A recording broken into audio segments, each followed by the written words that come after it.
विश्व हिंदू परिषद बजरंग दल माकड़ी के द्वारा कन्हैया लाल साहू के निर्मम हत्या के विरोध में माकड़ी बंद का आह्वान किया गया, जिसमें सभी हिंदू समाज एवं व्यापारी संगठन का पूर्ण रूप से समर्थन रहा, जिसमें पुलिस दल भी तैनात रही। कहीं किसी प्रकार का कोई भी दंगा फसाद ना हो, इस प्रकार की घटना से लोगों में अत्यंत ही आक्रोश है।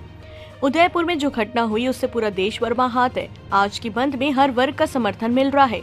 उन्होंने कहा कि इस बंद के जरिए हम पूरे देश को यह संदेश देना चाहते हैं कि अगर कोई धर्म पर आंच लाने की कोशिश करेगा तो उसे करारा जवाब दिया जाएगा।